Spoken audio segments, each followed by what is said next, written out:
कि फातिमा की गोद में बच्चे जो पाले जाएंगे, दीन की कश्ती भंवर से वो बचा ले जाएंगे, और किसकी जन्नत किसकी दोज़ख फैसला तुम मत करो, अबे जो जहां का है फरिश्ते खुद उठा ले जाएंगे।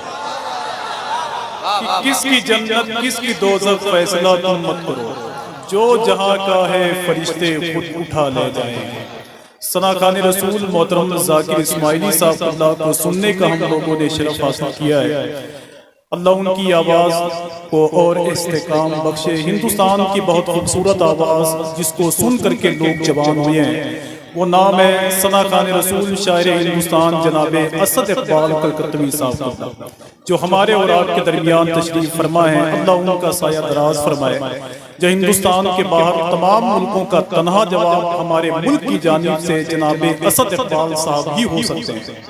समझ रहे हैं, जिसको सुन करके अल्लाह का शुक्र है कि बच्चे जवान हुए, जिसके बोल हैं नबी नबी। तो अल्लाह उनका साया दराज फरमाए, वो यहाँ तशरीफ फरमाए। ज़ाकिर इस्माइली साहब अल्लाह का एक शेर सुनकर मैं अपनी तमहीद को आगे बढ़ाता हूँ। अब्दुल वाहिद भाई, अच्छा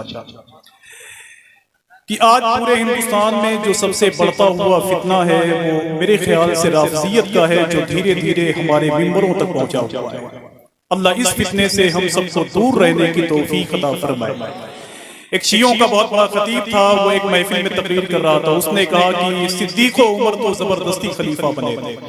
एक सुन्नी बैठा हुआ था, तो उसने कहा कि ये बताओ, क्या सिद्दीक़ उमर जो हुजूर की बारगाह में लेटे हुए हैं, वहां भी वो लोग जबरदस्ती चले गए थे? तो उसने कहा हाँ, वहां भी वो लोग जबरदस्ती चले गए थे। तब उस सुन्नी ने कहा कि जाओ अपना काम करो, वो जन्नत में भी जबरदस्ती वो जन्नत में भी जबरदस्ती दाखिल हो जाएंगे। और मैं तो डंके की चोट पर कहता हूँ कि जहाँ घंटों घंटों नारा लगाने वाले, घंटों घंटों जिक्र करने वाले लोग मौजूद हैं, उनसे आप कहा करें कि मेरे भाई अल्लाह तौफीक दे तो आपको सिद्दीक़ उमर का भी जिक्र कर लिया गया, उसी महफिल में सिद्दीक़ उमर का भी जिक्र कर दिया करो। ये कहते हैं कि सिद्दीक़ अकबर जबरदस्ती खलीफा बने थे। पाकिस्तान का एक शायर था, उसका नाम था नादिर सिद्दीकी। उसने कहा था कि सदियों की मोहब्बत है जमाने की वफा, सदियों की मोहब्बत है जमाने की वफा है, महबूब दो आलम के करीब सोया हुआ है, कब हमने बनाया है उसे पहला खलीफा, अबे अल्लाह की मर्जी से बना है तो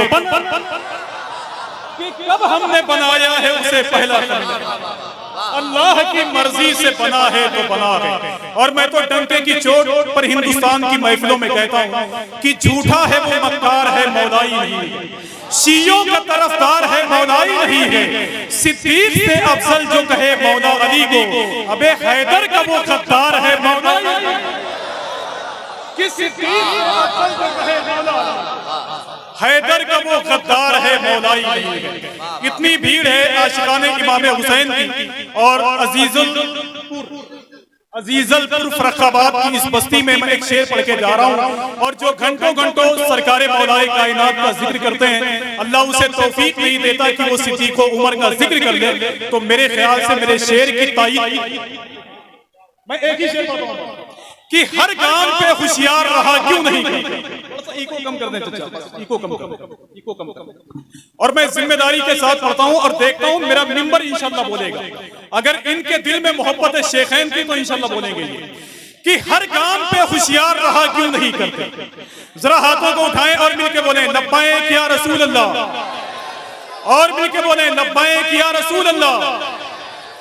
लोग कहते हैं कि जब नाजिम नहीं कामयाब होता तो वो कहता है कहो लब्बैक या रसूल अल्लाह। जब शायर नहीं कामयाब होता तो वो कहता है कि हाथों को उठाकर बोलो लब्बैक या रसूल अल्लाह।